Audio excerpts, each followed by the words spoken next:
মে 2025 ভারত যখন পাকিস্তানের উপর মিসাইল হামলা করলো, তখন একটা নাম প্রত্যেক ভারতীয়র মুখে আগুনের মতো ছড়াতে থাকে, BrahMos.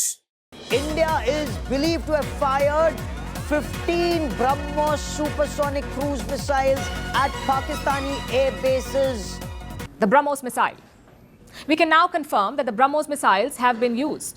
This was during Operation Sindoor, and this was no ordinary strike. It was a calculated blow to Pakistan's terror factory. এর আগে আমাদের মধ্যে কতজন যে এই সুপারসনিক ক্রুজ মিসাইলের ব্যাপারটা জানতো তার ঠিক নেই, তবে অপারেশন সিঁদুর হওয়ার পরে থেকে 8 থেকে 80 প্রত্যেক ভারতীয়ের মুখে মুখে ছড়িয়ে পড়েছে এই নামটা। আর প্রত্যেকটা ভারতবাসী রীতিমতো গর্ব অনুভব করছে যে আমাদের দেশের কাছে এরকম একটা ধ্বংসাত্মক মিসাইল রয়েছে। কিন্তু বিশ্বাস করুন, আজ থেকে 40 বছর আগে 1980s এর টাইমে যদি ভারতে চলে যান, সেই সময়কার মানুষ হয়তো কল্পনাও করতে পারেনি যে ঠিক 40 বছর বাদে আমাদের কাছে এরকম একটা মিসাইল থাকবে, এরকম একটা ধ্বংসাত্মক অস্ত্র আমাদের কাছে চলে আসবে। তো মাত্র 40 বছরের ব্যবধানে আমাদের দেশের বিজ্ঞানীরা কি এমন করে ফেললেন যার জন্য হঠাৎ করে এরকম একটা ধ্বংসাত্মক, এরকম একটা অত্যাধুনিক মিসাইল আমাদের হাতে চলে এলো, সেই গল্পই আজকে জানবো আমাদের এই ভিডিওতে। নমস্কার জনতা, আপনারা দেখছেন দিব্যেন্দুর পাঠশালা, আমি আপনাদের হোস্ট দিব্যেন্দু। যদি মানব সভ্যতার ইতিহাসটা দেখেন ভালো করে, তাহলে দেখতে পাবেন প্রত্যেক শতাব্দীতে এমন কিছু ঘটনা ঘটেছে বা এমন কিছু আবিষ্কার হয়েছে যেটা আগামী সময়কে পুরোপুরি অন্যদিকে ঘুরিয়ে দিয়েছে। শুরু হয়েছে ধরতে গেলে একটা সময়ের নতুন অধ্যায়, সেই সময়টা থেকে, সেই আবিষ্কারটার সময়টা থেকে।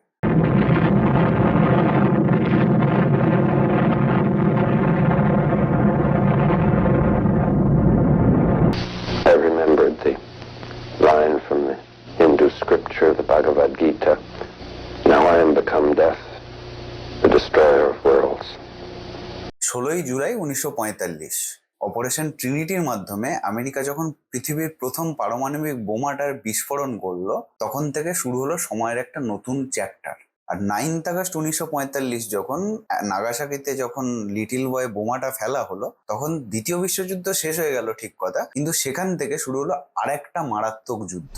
শুরু হলো দ্বিতীয় বিশ্বযুদ্ধের পরবর্তী সময়ে পৃথিবীর 2 শক্তিশালী দেশের মধ্যে ক্ষমতা দেখানোর লড়াই।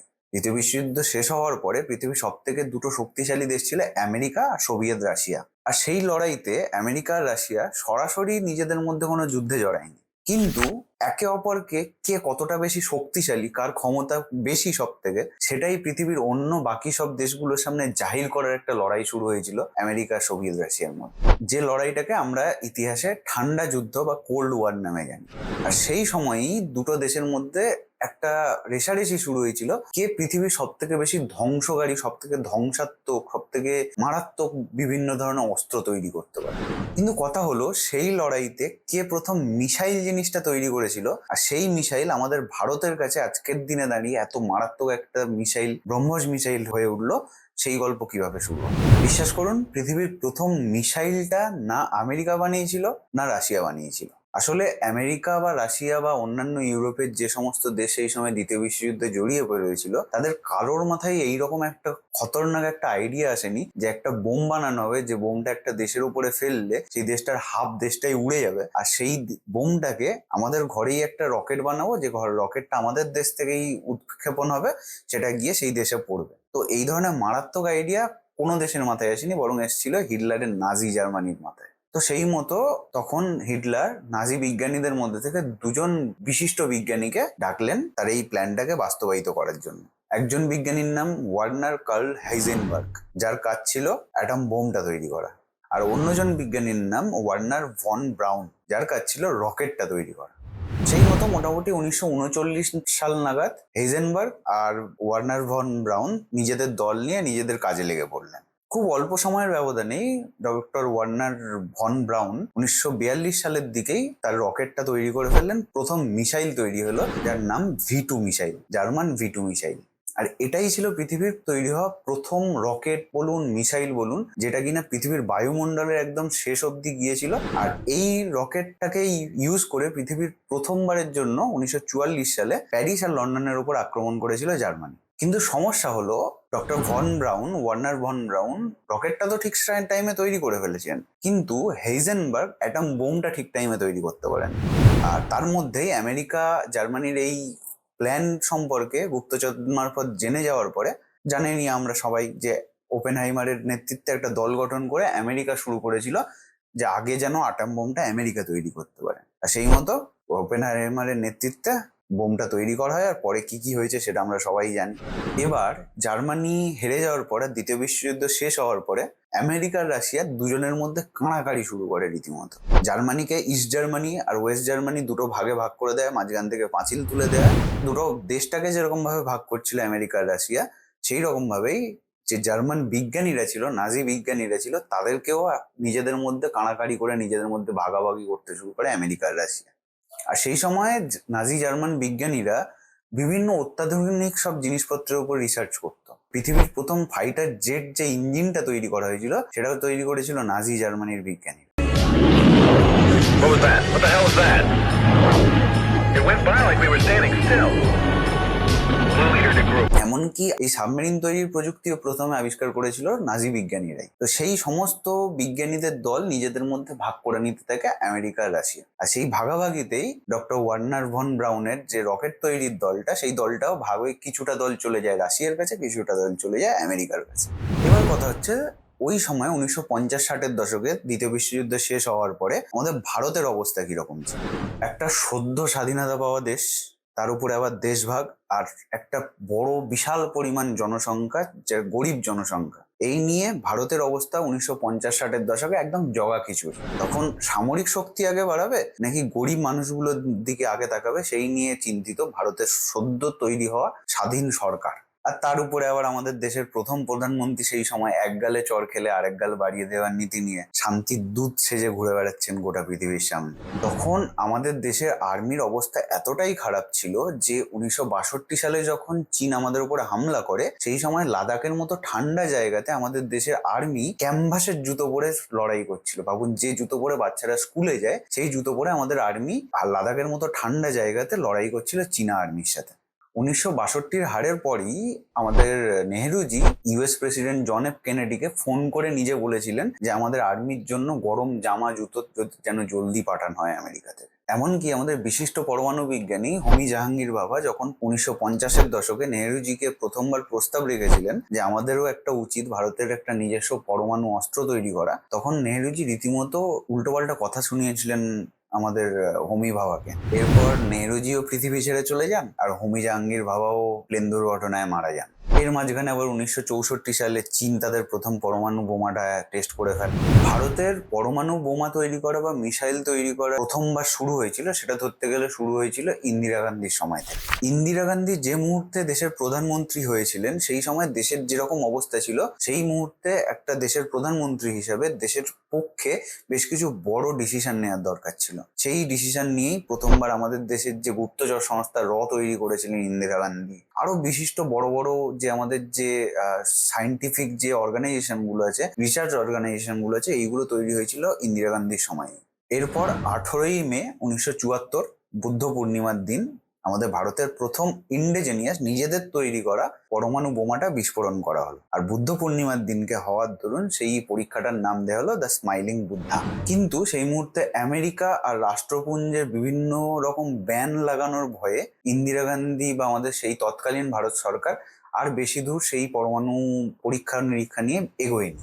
এর মধ্যে আবার ইন্দিরা গান্ধী এমার্জেন্সি ফেন্সি লাগিয়ে নিজের গতি হারিয়ে বসলেন। আর তার মাঝখানে 2 বছরের জন্য প্রধানমন্ত্রী হলেন মোরারজি দেশাই। এবার মোরারজি দেশাইয়ের যে মাঝখানের 2 বছর, এই 2 বছর ভারতের জন্য একটা কালো অধ্যায়। আর কেন মোরারজি দেশাইকে ভারতের ইতিহাসে সব থেকে বাজে প্রধানমন্ত্রী বলা হয়, সেসব অন্য কোনো ভিডিওতে বলা যাবে। বাট এই 2 বছরে ভারতের কোনো রকম সায়েন্টিফিক বলুন কোনো রকম দিক থেকে বেশি দূর এগোয়।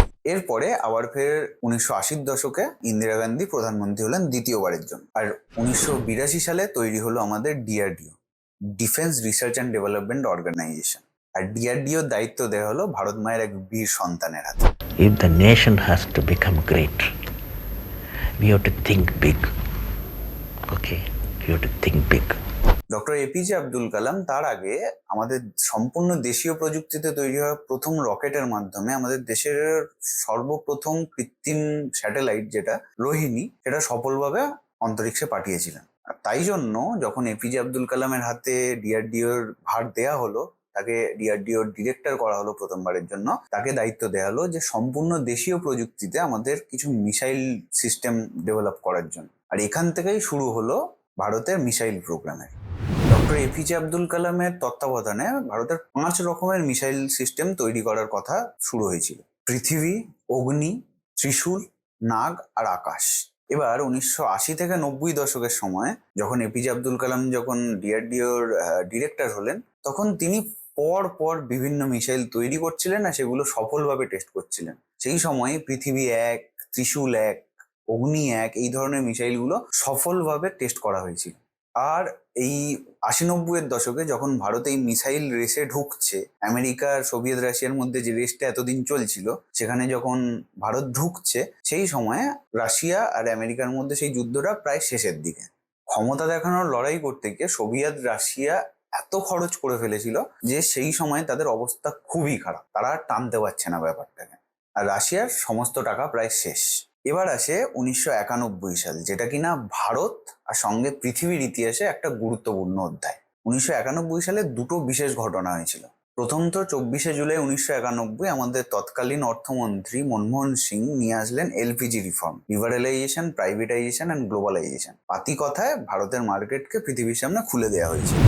India's development is of tremendous significance for the future of the entire developing world. To realize our development potential, we have to unshackle the human spirit of creativity. আর দ্বিতীয়টা হয়েছিল 25শে ডিসেম্বর 1991 যখন সোভিয়েত রাশিয়াকে ভেঙে দেওয়া হয়। সোভিয়েত রাশিয়া ভেঙে 15টা আলাদা আলাদা দেশে ভাগ হয়ে যায়। এবার সোভিয়েত ইউনিয়ন ভাঙার পরে রাশিয়ার অবস্থা খুবই খারাপ। রাশিয়ার কাছে সেই মুহূর্তে তো পৃথিবীর সব থেকে বড় পরমাণু অস্ত্রের ভান্ডার ছিল, ঠিক কথা, কিন্তু সেই পরমাণু অস্ত্রগুলোকে তদারকি করার, মেনটেন করার মতো টাকাও ছিল না রাশিয়ার কাছে। রাশিয়ার এমনই অবস্থা তখন যে কিছুদিন আগে যেসব রাশিয়ান বিজ্ঞানীরা মিসাইল টেস্ট করছিল, সাবমেরিন তৈরি করছিল, তারাই এখন রাশিয়ার রাস্তায় সবজি বিক্রি করছিল, ফল বিক্রি করছিল। আর এদিকে সেই মুহূর্তে ভারতের মার্কেটকে সবে খোলা হয়েছে, নতুন নতুন বিদেশি কোম্পানিরা পুঁজি দিচ্ছে ভারতকে, টাকা আসছে বিদেশ থেকে ভারতের হাতে। সেরকম একটা সময় 1999 সাল নাগাদ ডক্টর এপিজে আব্দুল কালাম একটা দল নিয়ে রাশিয়া গেলেন ঘুরতে। এবার কালাম স্যার যখন রাশিয়ার বিভিন্ন জায়গায় ঘুরে বেড়াচ্ছিলেন, সেই সময় একটা বন্ধ কারখানাতেও ঘুরতে গিয়েছিলেন রাশিয়ান বিজ্ঞানীদের সঙ্গে। আর সেই সময় সেই বন্ধ কারখানার মধ্যে দেখেন যে একটা অত্যাধুনিক একটা ইঞ্জিন পড়ে পড়ে নষ্ট হচ্ছে। দেখা মাত্রই কালাম স্যার বুঝতে পারলেন আর রাশিয়ান বিজ্ঞানীদেরকে সেই ইঞ্জিনের ব্যাপারে জানতে চাইলেন। রাশিয়ান বিজ্ঞানীরা বললেন যে এটা একটা ক্রুজ মিসাইলের ইঞ্জিন, যেটা কিনা সোভিয়েত সময়ে তৈরি করা শুরু হয়েছিল, কিন্তু সোভিয়েত ইউনিয়ন ভাঙার পরে টাকা ছিল না, টাকার অভাবে কাজ আর এগোয়নি, তাই এইরকম ভাবে পড়ে পড়ে নষ্ট হচ্ছে। এবার যদি জিজ্ঞেস করেন যে ক্রুজ মিসাইলটা আবার কি ধরনের জিনিস, তো 1980 অবধি যে মিসাইলগুলো তৈরি করা হয়েছিল সেগুলোকে বলা হতো ইন্টারকন্টিনেন্টাল ব্যালাস্টিক মিসাইল। তো এই ব্যালাস্টিক মিসাইলগুলোর কিভাবে কাজ করতো, তাদের একটা রকেট ইঞ্জিন তো লাগানো থাকতো। এবার সেই রকেট ইঞ্জিনটার মারফত সে পুরো পৃথিবীর বায়ুমণ্ডলের শেষ অবধি যেত, গিয়ে সেখান থেকে আবার মাধ্যাকর্ষণের জন্য পৃথিবীর যে টার্গেট সেট করা হতো সেই টার্গেটের দিকে নেমে আসতো। আর সেগুলোর কোনো টার্গেট আলাদা চেঞ্জ করা যেত না, যেটা সেট করে দেওয়া ছিল সেইখানেই নেমে আসতো, সেই দিকেই নেমে আসতো। এবার ক্রুজ মিসাইল ওই ব্যালিস্টিক মিসাইলের থেকে পুরোপুরি আলাদা। ক্রুজ মিসাইলের যে ইঞ্জিনটা ব্যবহার করা হতো সেটা রকেটের ইঞ্জিন নয়, বরং ইউজ করা হতো সেখানে যে এরোপ্লেনের ফাইটার জেটের যে জেট ইঞ্জিনগুলো ব্যবহার করা হতো, সেই ধরনের জেট ইঞ্জিনের ছোট সংস্করণ ধরতে গেলে এই ক্রুজ মিসাইলগুলোতে ব্যবহার করা হতো। আর ক্রুজ মিসাইল অ্যাটমসফিয়ারের বেশি উপরে যেত না, এরা মাটি থেকে যখন লঞ্চ করা হতো তখন ম্যাক্সিমাম 100 মিটার উপরে যেত, গিয়ে মাটির সমান্তরালেই টার্গেট অব্দি যেতে শুরু করতো। আর এদের যে টার্গেট এটা চেঞ্জও করা যেত।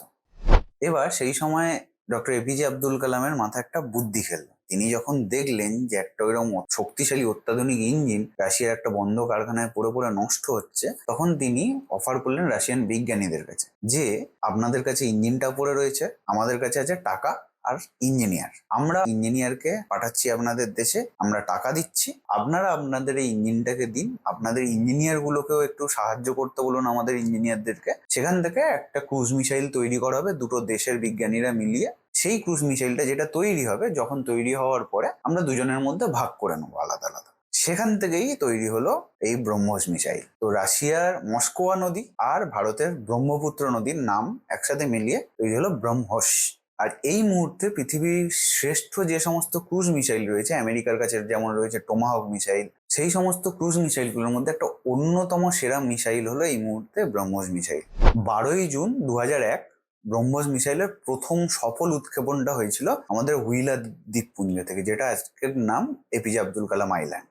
আর এই মিসাইল কি কি করতে পারে তার একটা ঝলক আমরা দেখেছি কিছুদিন আগে অপারেশন সিঁদুর হওয়ার সময়।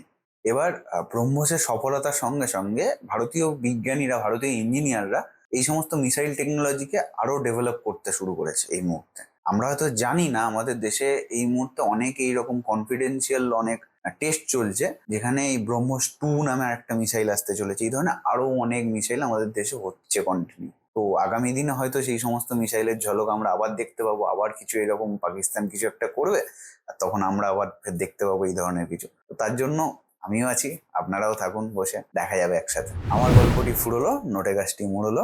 যদি ভিডিওটা ভালো লাগে তাহলে একটা লাইক দেবেন, বন্ধুদের সাথে শেয়ার করবেন। আর যদি এইরকম ভিডিও আরো দেখতে চান তাহলে দিব্যেন্দুর পাঠশালা চ্যানেলটাকে সাবস্ক্রাইব করবেন। ফেসবুকেও আমাদের একটা পেজ রয়েছে দিব্যেন্দুর পাঠশালা নামে, সেই পেজটাকেও ফলো করে রেখে দেবেন। ভালো থাকবেন, জয় হিন্দ।